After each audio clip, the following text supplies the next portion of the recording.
саламатсыздарбы, урматтуу кыргыз элим. Ошол биз кыргыз элибизге кайрылганыбыздын себеби больницага жатып, Бишкекке барып жатып келип жүрдү. 5 баланын атасы. Өзү жакшы ата, мээримдүү, бир туугандарына, балдарына мээримдүү. Ошо 1 ай болду ушул диагноз коюлду.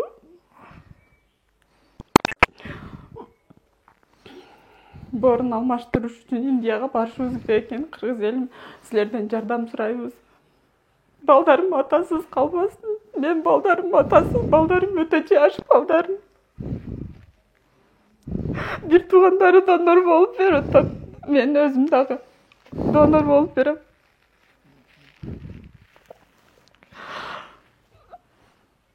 Анализ тапшырып,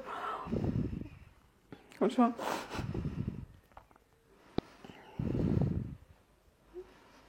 кыргыз элимен суранам. Кыргыз элин силерден суранам. Бизге жардам берип коюңуздар.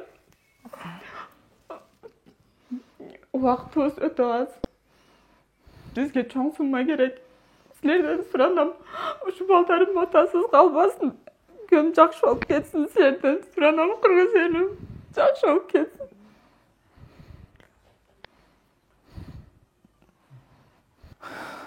Assalamu alaikum. Hurmatly kırgız elim. Men dagı şu oorukka çaldyp kalpan. Diagnozu şirova gipotez деген. Ana murun 3-4 yıl 3 yıl murun ile bilingen ile dağılan lечение кылып жүрчүлөм. Отура докторго жатып керегинде. Неден адаштым билбейм. Ошондо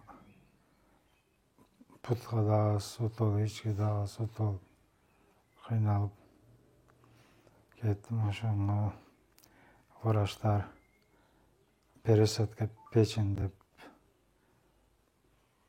диагноз коюшту. Ошондо өзүбүздү чогулткан кишинин акча бар эле. Дагы кичине жетпей атат. Кыргыз элим ошонго жардам берип койсоңор. Мен дагы ошо көптүн катарында барып жакшы болуп келсем. Кудайга шүгүр жакшы болот эле. Балдарым бар. Бир кыз, 4 бала. Assalamu alaikum kırgız elim. Bu bizim en kençemiz. Atamın bizim ösüp çoğuyun uyağızdı. Açıp oturat. Uşul eşik çaldı var bolup açılmay kalmasının Kudaydan min tileyim.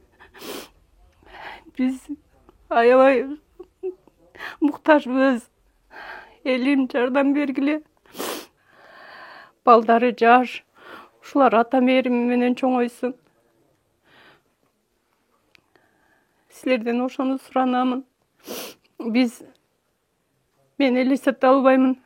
Атамдын үйүн ачып отурган укам жок болуп калышын мен элестете албаймын. Андайды мен каалабаймын, мен көтөрө албаймын. Балдар томсоруп, элдер ата палан антти, палан мынтти деп аны алып бер, буну алып бер десе, булар атасы жок болуп калган. Мен чыдай албайм. Ошон үчүн силерге кайрылып атам. Кагылайын калкым, улуу кыргыз элим, жардам колуңарды сунгула. Болушунча таратып жардам бергиле. Биз дагы ушу жакшы күндөрдөн үмүт менен кайрылып отурабыз силерге. Ушу кайрымдуу фондун көптөн бери узатып келем. Ушундай башына иш түшкөндөргө деп көрүп, колуман келгенче мен деле кылчу элем. Бирок ушундай башыбызга тез эле кайра келип калат деп такыр ойлогон эмесмин. Жардам бергиле, эл журтум. Мындай балдар томсоруп калбасын, өңдөрү бозоруп, ата деген сөздү толтуруп айта албай, ата мээримсиз атанын тарбиясыз чоң үй болсун. Ушулар чоң өйсө элдин уулу болуп кайтат. Менин атым Дүйшөнбай. Мен атам жакшы көрөм. Atam жақсы болып кетіші үшін жардам бергіле. Жардамыңарды аябағыла. Чоңайғанда қырғыз еліме жардам берем. Ешкімдің атасы ұрбасын. Мына урматтуу бир туугандар, акыбалды айтпасак дагы сиздерге көрүнүп турат да. Мына бул атанын абалы мына бул акыбалда эч кимдин атасы төшөккө жатпасын бир туугандар. Эч ким атадан ажырабасын. Мындай кичинекей жөжөлөр буларга кандай белек берсең дагы атадан ашкан, атанын мээриминен ашкан жашоодо эч бир мындай кымбат нерсе жок. Ата кадырын билген эстүү жандар, келгиле, колубуздан келишинче кол сунуп коелу. Момундай кыргыздын эртеңки келечеги үчүн мен дагы колуман келген жакшылыгымды жасап, Аллахтын ыраазычылыгы үчүн. Аллах Таала сизге, бизге өмүрдү берип жатат. Аллах Таала сизге телефонду кармап, же телевизор астында туруп көрүүгө мүмкүнчүлүк берип жатат. Ошол айдап жүргөн машинага да налог төлөйбүз, урматтуу бир тууган. Эгерде кандай болбосун, мына ушундай бир төлөнө турган налогтор көп. Бирок сиз менен биз көрүп аткан көзүбүз үчүн налогту төлөбөйбүз. Басып жүргөн үчүн, дем алганыбыз үчүн төлөбөйбүз налогту. Бирок налог катарында садака зекетти ислам мыйзамы көрсөтмө берген. Мына ошондой садаканы бере турган момент, бере турган учур саатына ушул учур бериңиз, урматтуу бир тууган. Сиз, биз ушинтип төшөктө жатпаганыбызга шүгүр кылайлы. Шүгүр кылайлы. Эртең билбейбиз, бизди кайсы күн күтүп турат. Ошон үчүн эч бир жандын атасы, бир тууганы, өмүрлүк жары кыйналбасын. Ошон үчүн муногул үй бүлөнү кара булут каптап тургандыгын мындай кайдыгер карабай түшүнөлүчү бир туугандар. Анткени эгерде бул оору дарт күтпөйт да, муну жакшы билебиз. Эгер биз убакыттан уттура турган болсок, бул үй бүлөдө 5 бала жетим калып, эне жесир кала турган, бир туугандар бир туугандан ажырай турган чоң коркунуч турат. Муну жаап жашырганда ооруну жашырсаң өлүм ашкерелейт дейт.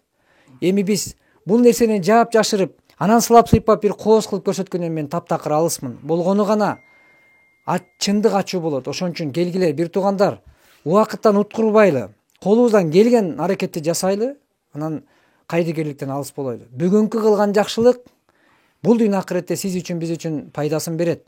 Жакшылык кылсак кылбасак бул өмүр өтүп жатат. Оорусак оорубасак дагы өмүрдөн өлүмгө жакындап жатабыз. Муну эсибизден чыгарбайлы. Ассаламу алейкум, урматтуу бүткүл Кыргызстандагы биздин 1983-жылы туулган классташтарыбыз, досторубуз. Силерге кайрылып атканыбыздын себеби мына Жалал Абад областынын Базар Коргон районунун бул кайсы айыл? Бешик Чон айылында биздин классташыбыз Төлөнбай сыр печень оорусу менен чалдыгып бүгүнкү күндө пересадка кылдырууга аргасыз экен. Урматтуу классташтар, биздин ынтымагыбыз Кудайга шүгүр, биздин ынтымагыбызга көз тийбесин. Канчалаган жакшылыктарда биздин башыбыз биригип келет. Бирок биз ошондой жакшылыктарда, деги эле ушундай оор күндөрдө дагы биз дайыма биргебиз. Анткени биз убактылуу гана дүйнөдө конок экендигибиз баарыбызга белгилүү. Бирок эч бир үй бүлөдө, эч кимибиздин үй бүлөбүздө мындай оор күн болбосун. Мусулман өзүнө каалаган жакшылыкты өзгөгө кааламайынча толук мусулман боло албайт деп биздин сүйүктүү пайгамбарыбыз саллаллаху алейхи вассалам дагы хадисинде айтып кеткен. Ошондуктан урматтуу классташтар, азыркы учурда ооруну жашырсаң өлүм ашкерелейт деп айтат кыргызда. Бүгүн эгерде кымбат убакыт өтүп жатат. Эгерде убакыттан биз уттура турган болсок, кечиге турган болсок, биздин мындай аяш уулдарыбыз, бир үйдө ушул дозубуздун 5 баласы бар экен. Эртең ушул атанын мээримине зарып калбаш үчүн келгиле достор.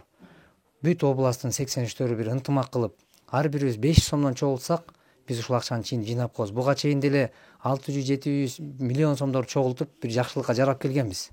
Ошондой жакшылыктарда дагы мындай кыйынчылыктарда. Бирок мен ишенем, биз намыстуу кыргыздын уулдарыбыз. Кыйынчылыкта кыргыз бири-бирин таштаган эмес. Биз таштабайбыз.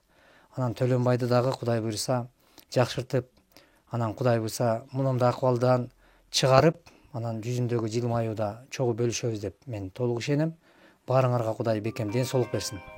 Эч ким оорубасын. Ассаламу алейкум, кыргыз элим. Мына биз азыр ушу Абдыкайым Төлөнбай досубуздун жанында отурабыз. Ушу досубуз Алланын бир сыноосуна кагылып, жардамга муктаж болуп турган маалы. Ушу кайдыгер карабастан ушу досубузга колдон келген жардамыбызды берип койсок деп ушу видео кайрылуу кылып турабыз. Ушу досум өзү чогуу чоңойгонбуз жашыбыздан. Жаш кезектен бери ушу чогуу окуп, чогуу жүрүп, өзү досум да колу ачык, берешен адам. Досум ар дайым ким жардамга муктаж болсо, колунан келген жардамын эмнеси болсо эртеңки күн ойлобой болгонун берип жүргөн ушу досубуз, алдыңкы досторубуздан. Ассаламу алейкум, урматтуу кыргыз элим. Биздин кайрылуубуздун себеби ушул Төлөнбай досубуз бир аз ооруп, ушу кайрылууга туура келди кыргыз элим. Колуңардан келишинче, азбы көппү, колуңардан келишинче жардам берсеңер ушу чет өлкө Индия мамлекетине барышка туура келет экен. Ошол жака барышка көптөгөн суммада акча керек экен. Ошондо кайдыгер карабаган өзүбүздүн кыргыз элине биз теңдүү досторго кайрылат элек. Колдон келишинче жардам берип койгула, сиздерден суранабыз.